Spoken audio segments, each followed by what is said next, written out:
Hello. Well, at the moment, it's been going on for quite a while. Here in the United Kingdom, we are just being inundated in the media, which includes the internet, television, um, radio, everything, everywhere, the newspapers, is transgenderism. That is men, women who believe they've been born into the wrong sex, and now it's including children. Um, and it's just never ending. This has been going on for a while now. And for instance, on BBC iPlayer recently, on the front page, and you're looking to see what to look on this week, the prime things programs. There were two programs on transgenderism, and I think personally that's too much. I don't object to one program, but two, that's far too much, because it does seem to me, and the way I think this is happening, is the LGBT community, right, which is very evident in the media, is pushing this agenda of transgenderism being normal, and saying to society, you've got to accept this as normal, right? And for a person of faith, of a religious faith, we might not agree with this.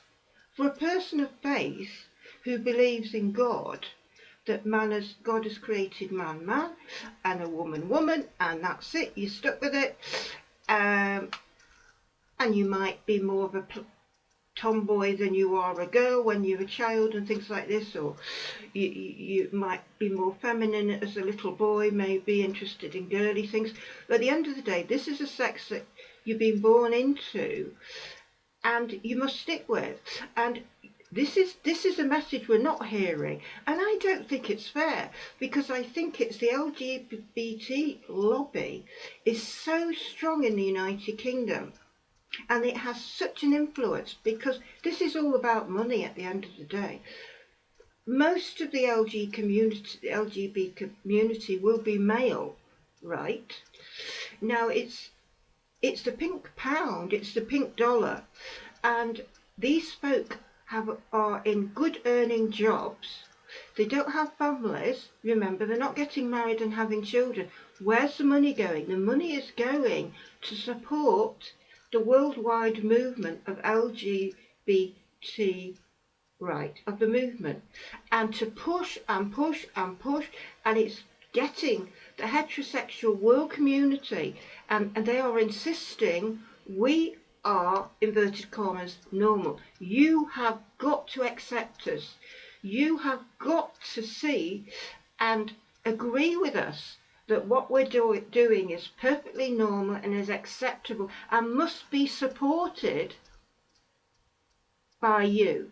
So it isn't, this is what I am slightly peeved about.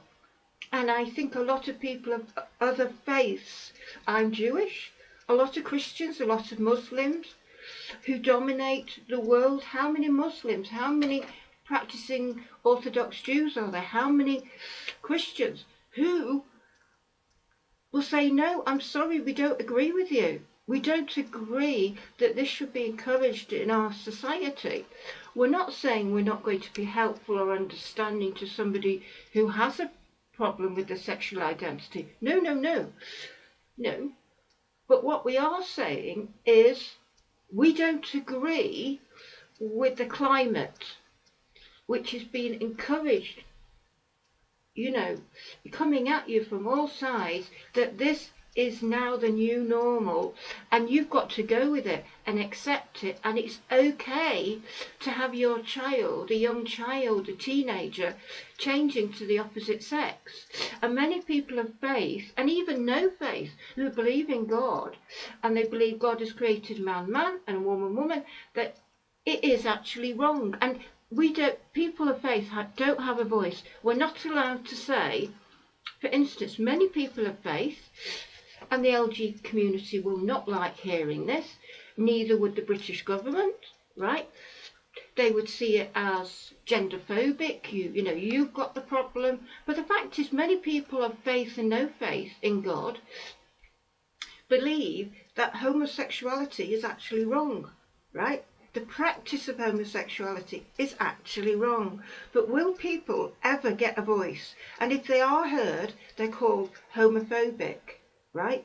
I don't know what name they will be given if they've had a voice concerning transgenderism. In other words, the LGBT perspective on the world of sexuality is being forced on the heterosexual world, and they're demanding and they're insisting we are right, and we will campaign, right, and we will get it through into government. We are going to make sure that you accept us and that you cannot make any comment publicly, because then you will be accused of being the equivalent like of a racist, like you're homophobic, you're transphobic, you are against, you know, you're a nasty evil person against homosexuals, you are against fluidity, somebody who wants to be a man one day and a woman another day. You've got all of this, and people are just, the average person is totally confused, I think, probably in the UK. We are just being inundated with these messages that you can be a man one day, a woman the next, you can have multiple partners, you can have men that you sleep with, but you can also have women that you sleep with. You can have a sort of a marriage and be married to people of different sexes, or perhaps have different arrangements. So this has huge implications for society, you know. And this is what people of faith are thinking about. People of faith who believe that God has created man, man, and woman, and that's it. You know, you mustn't change sex. You mustn't have sex with people of the same sex, right? Now, scientists might be able to prove scientifically that the sexual spectrum is very wide, right? So they can divide a test. I could take that test and they'll say something like, you have a tendency perhaps to be attracted to women, right? Now, that's their result of the test, right? But with tests, you have to ask, what is the objective of the test, right? Is it fixed? So you give a certain answer and a certain conclusion is drawn to.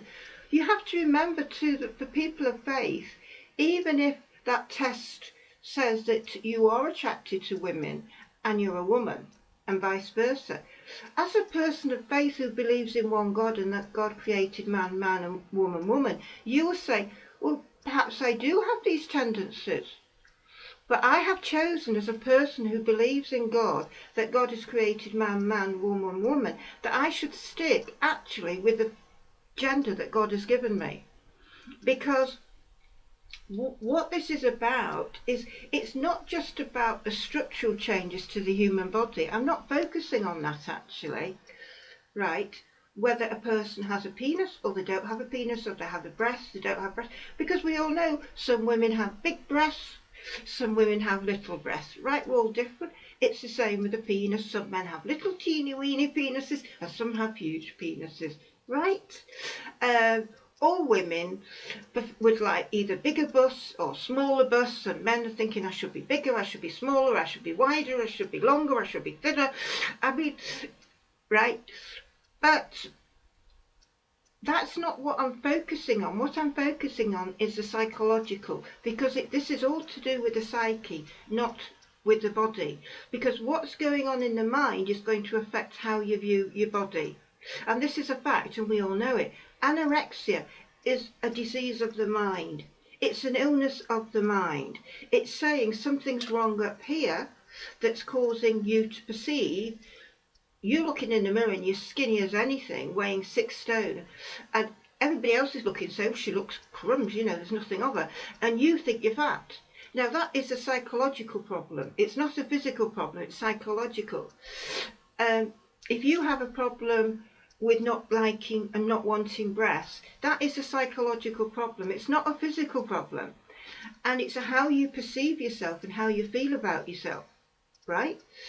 And for a person of faith who has these feelings and inclinations, many will decide, and I know people who do and have decided, I do have these inclinations, but I have chosen, because as I understand the Bible, that's the New Testament and the Old Testament, I see no justification as a person who believes in the God of Israel, right, the one true God, the same God that Muslims believe in. We all believe in the same God, one true God, that I mustn't live as the opposite sex, right? You could live as the opposite sex if it saved your life. In Judaism, if you lived in a country where they suddenly decided anybody who was female is going to be killed, right? Well, you know what I'm leading to? I'm leading to the story of Moses and the bulrushes. Remember, Pharaoh wanted to kill all Jewish babies, right? And he was having the midwives in Egypt check the babies to basically hand over the male babies. So any babies born, the midwives were commanded by Pharaoh to get them destroyed, hand them over to the authorities, and the babies were murdered, right? Now, a lot of midwives, Egyptian midwives, made the decision not to do that. So they would have possibly said, no, it was a little girl actually, no, it wasn't a boy.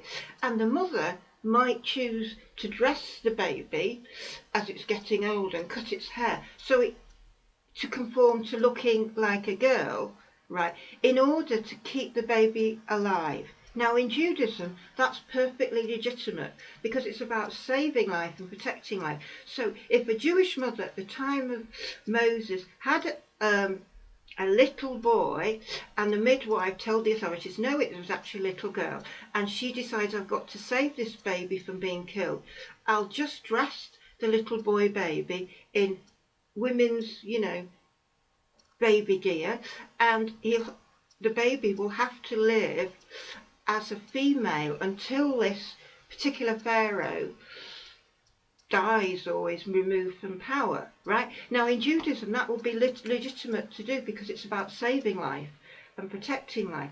But we're not talking about this now. We're talking about people of faith. You could be a Muslim, a Christian, a Jew, and you do have inclinations. I wish I had been born a man. I wish I had been born a woman, blah, blah, blah. But you make a decision as a person who believes in God. I see nothing in the Bible or in the Quran that gives me legitimacy for living as the opposite sex. And there is nothing in the New Testament or what's referred to the Old Testament, the Jewish Bible, that gives validity for a man to live as a woman and a woman to live as a man. And there's nothing in the commandments of God given to the Jewish people that in any way legitimizes this as being okay. Because at the end of the day, the Jewish people have been given commandments by the God of Israel in the way they lead their lives. Now, sexuality is a very dominant part of our lives, but not as common as the emphasis like we are nowadays placing it. In terms of the Hebrew Bible does talk about menstruation and how it's to be done and keeping clean and not having intimate relations for so many days, not to have intimate relations while you're actually menstruating. It does cover all things like that. Now, so it is covering aspects of sexuality in the Hebrew Bible, but nowhere is it legitimizing or even giving examples in any Bible stories of a man living as a woman or a woman living as a man. And I think it's about how you live your life that's the key here. It's not about removing body parts, right? So if you're uncomfortable with your breasts, the issue is not about removal of the breasts or the penis. It's more about up here and how you're living your life. right? Because from a religious person's point of view, would be God has created me a man or a woman for a reason. There is a reason. He hasn't made a mistake. Has God made a mistake in making you a man or a woman? Right, that's the question you have to ask. Has God made a mistake in making your child a man or a woman? Right?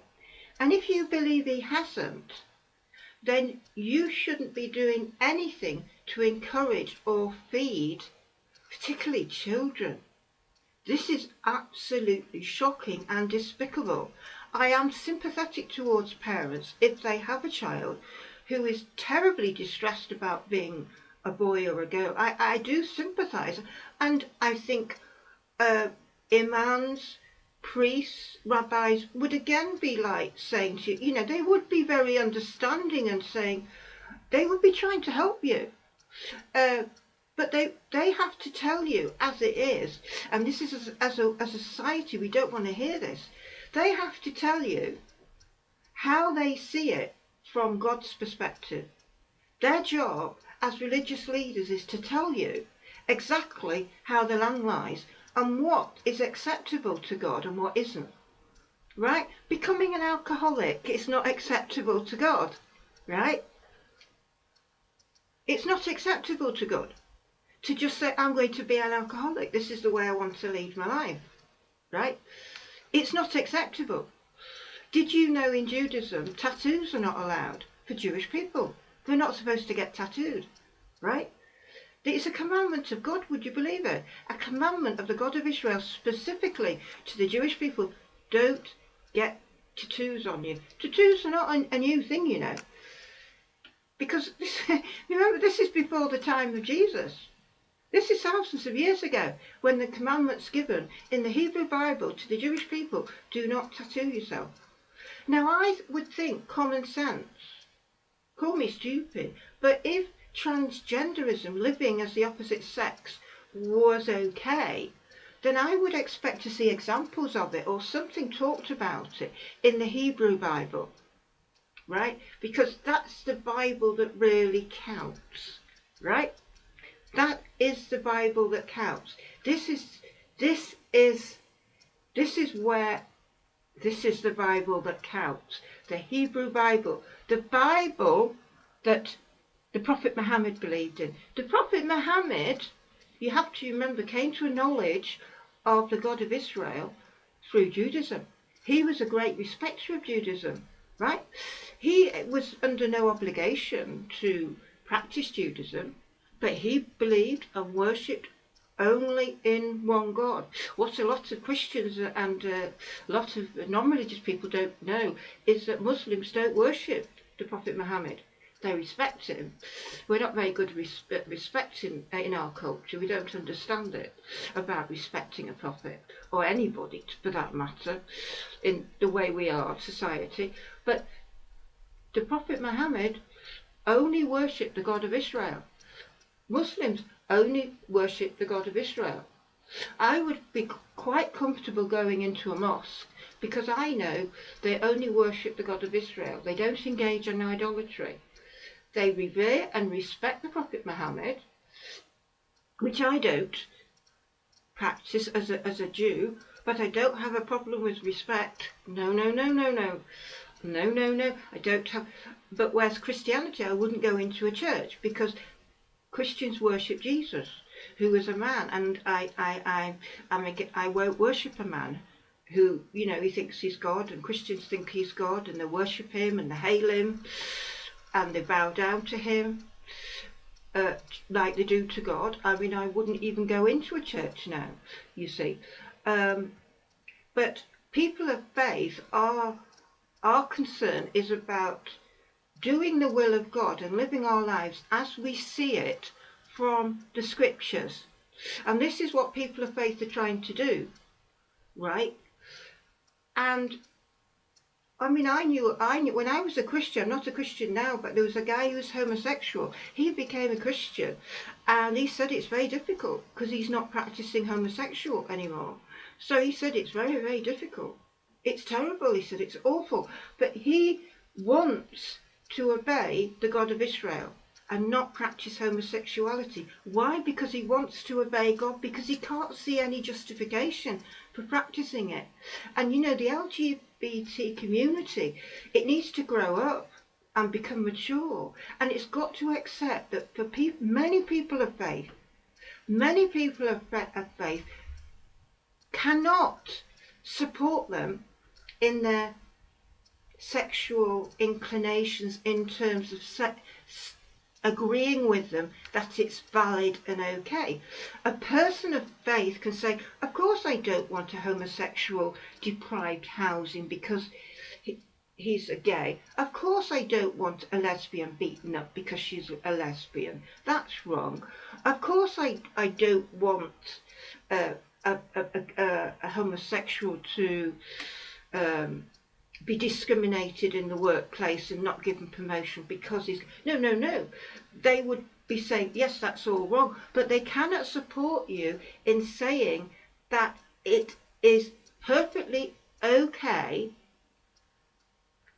from a religious perspective to be a practicing homosexual, bisexual, lesbian, transgender, transvestite, and all the other things. It's not okay to be engaging in sadism, in sexual practices. It's not okay to be playing all the dangerous sex games, right? They would say, no, it's not engaged to feed your violence, whereby you like to be hit and beaten up, and the person doing it is enjoying it, and you are consenting to this. And everybody said, well, this is okay if you're quite happy being tied up and potentially raped by your boyfriend, and you're in agreement with it, and he's quite happy and he's getting off on it, and you're all enjoying it because it's a different side of sexual experimentation. People of faith would say, no, I'm sorry, but I can't put myself in agreement with that. Right? And this is what people of faith have to wrestle with. And I think the LGBT, I forgot my initials now. I think you've all got to grow up. You've got to grow up, and you have got to accept that there are people who don't agree with the way that you're leading a life in dressing up as a man or as a woman. They understand that you have problems, and they're not going to be mean or nasty to you or humiliate you in public or anything like that. That's totally wrong. That is not the way to respond to it, right? But you cannot expect them to agree with you, and you've got to accept this. Just like, you know, Conservatives don't agree fundamentally with Labour, the philosophy of Labour, and Labour don't agree with Conservatives on the whole the basic nuts and bolts of being a Conservative. They don't agree with, but they accept the differences, right? Good politicians just accept with it, and they work with what they do agree with, right? So you have cross-party things, don't you, going on between Labour, Conservatives, Liberal Democrats, and they're all concerned about other things, right? You know, housing, everybody, you know, housing and law and justice and things like that. And it's the same for homosexuals, gays, transgender. You know, a transgender shouldn't be not housed by the council simply because they change sex. No. That would be wrong, because you're in effect making that person homeless.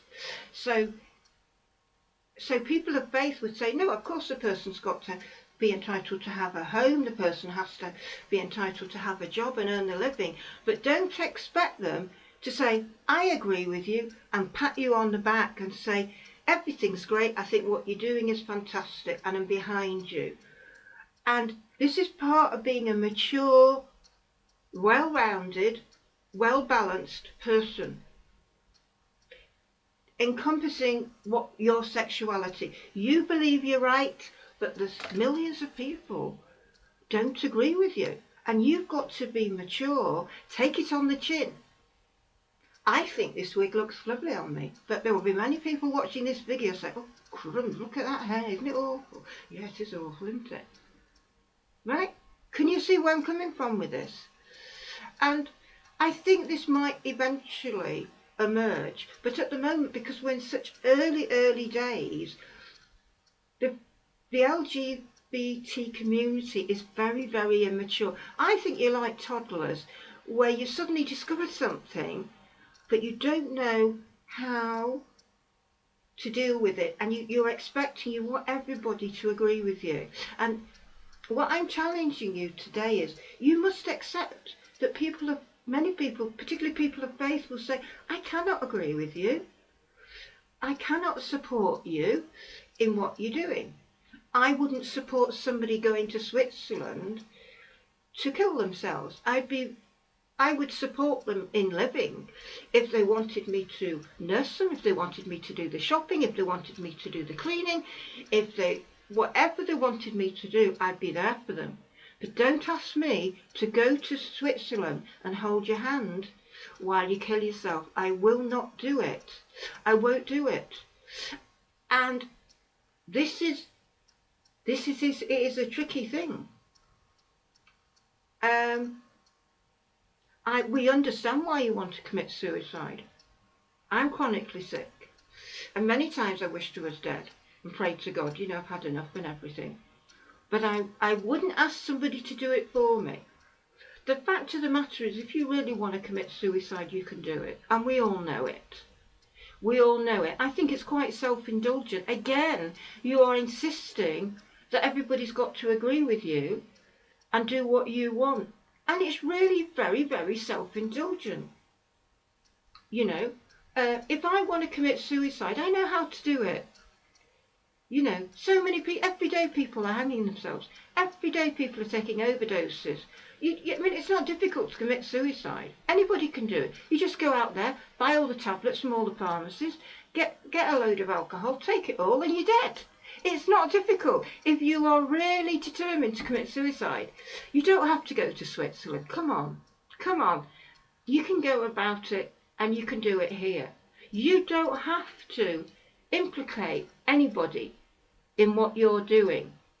And it isn't fair to impose it on your family and friends and to put them in a position where you're using emotional blackmail to get these people to do things that is even against their own conscience, that they think is wrong. You've chosen to kill yourself, and they think, I believe in God and I don't think this is right.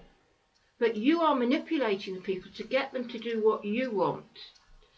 And again, I think this is selfish. I think it's self-indulgent. And again, you've got to grow up. Because if you are so determined to commit suicide, take responsibility. Find a way of doing it without implicating your friends and relatives, and you can do it. And all the people I've seen interviewed on television can do it. It's not difficult. Because people every day in the Daily Mail, somebody else has committed suicide. But you are so insistent that everybody must do what you want, and the law must be changed to do what you want. Right? And we are living in such a self-indulgent society and a way of thinking that we presume and insist that everybody has to think like we do. The laws have to be changed to think like I do. I'm right. Well, I'm telling you, there's millions of people, if you're transgender, if you're gay, if you're homosexual, if you're transsexual, whatever, will not agree with you.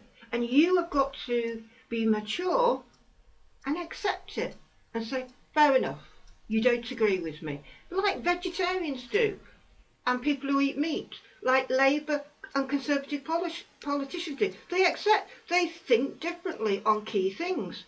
And I don't think a person should be stigmatised because of it. I don't think I should be prosecuting for saying that I wouldn't practice being a lesbian. If I had an inclination, I wouldn't do it. Like many women in my life, I've often thought, don't want what it'd be like, perhaps.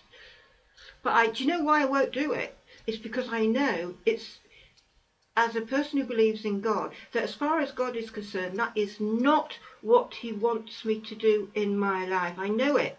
And that my life is to try and obey God, particularly in key areas like this, is so, so important. Right? And when you keep thinking about how you lead your life and whether it's how God views your life, then it affects the decisions you make. So you might think, wouldn't it be nice to go to bed with a girl and see what it's like? But if you have a faith in God, you're Christian or you're Jewish or you're Muslim, you probably won't do it, because you'll say to yourself, no, this is not the way God has made clear to me in the scriptures that I should be leading my life, right? In the same way, it's not justified to steal. In the same way, it's not justified to get paralytic drunk, right? It's not acceptable to the God of Israel to become paralytic drunk. It's not acceptable to the God of Israel to steal, right? There are so many things that are not acceptable to God, and it's whether you are taking the decision to put yourself in agreement with God, even though you've got all the feelings and inclinations opposite. It's about obedience, and obedience is most of the time doing things that you'd rather not do. Let's be honest, that's what it's about. Don't you think many Jewish people go past Greggs and think, oh, yes, that sausage roll smells delicious, but they don't eat it because the God of Israel has commanded the Jewish people not to eat unkosher food. Lots of Jewish people have wondered, oh, I bet that bacon smells lovely, but they won't eat it because God has commanded the Jewish people not to eat bacon, not to eat prawns, not to eat lobster.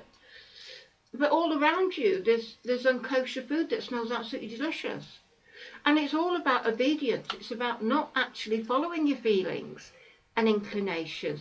It's about exercising self-control. And human beings can do it. They do slip up, but they can get back on track. They might slip again, but they can get back on track. It's not about the falling that's the problem. It's about getting back on track, right? It's not about falling off the horse. If you get the fall off the horse, you go back on. You ride a bit more, oops, you've fallen off again. You get back on. That's what life's about. God is looking, are you getting back on that horse again? Or have you decided, oh no, I fell off the horse, I'm not going back on. I can't do it. You see, most people say, well, get back on the horse again. You've got to do it. Get back on. Yes, but I'll only fall off. Yeah, you might fall off, but you might not. And if you fall off, you have to get back on again. And so I'm speaking on behalf of people of faith all around the world, Muslims, Christians and Jews, who are saying to the LGBT worldwide community, you don't have the prerogative of truth. We also have our own truths, right? And people of no faith also have their own truths, and they don't agree with you. That's your view. You're entitled to it. You can live your lives as you see fit, but don't impose it on the homosexual world community who don't agree with you, and they have valid reasons. And if you can't accept it, fair enough, just be mature, accept it, take it on the chin and say, we have to agree to differ on this. We have to agree to differ on this. You could still be friends. You could still be friends, but you have to agree to respect each other's point of view and not impose it. And I think they're not imposing it is also to do with law, because a person of faith should be able to say publicly why they think homosexuality is wrong and argue it. They can argue it with the Hebrew Bible if they want to, or the New Testament, or the Quran. They should be free to do so.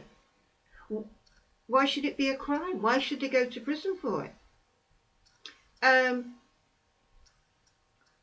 In a sense, what's happening is one might argue that governments are pitting themselves against God, because at the end of the day, I tend to think, as a person who believes in God, who's right at the end of the day? Is it your government who has brought out certain laws, or is it God who's outlined his laws in the Bible? Now that's who would you think at the end of the day is really right? I always put myself in agreement with God, because at the end of the day, as I understand it, this is how I see it. And most of what God commands of us, we don't feel like doing. That's why people don't do it. I don't feel like doing that. No, I want to eat what I want. I don't want to be told I can't eat this. I've just recently, just a couple of days ago, given eating unkosher meat. Right? At the age of 62, I've realised it's wrong. As a Jew, I've got no excuse, so I've stopped. I will not eat unkosher meat ever again. Right? I've made my mind up. It's wrong, and that's it. But I'm not going to impose it on anybody else. But if somebody asks, I will explain this sudden change. And we must accept that people have a different point of view, and that we all have our own truths. And those truths invariably come from our religious beliefs. So our religious beliefs should be respected, and governments should respect it, and they should accept it. People don't necessarily agree with their laws for religious reasons.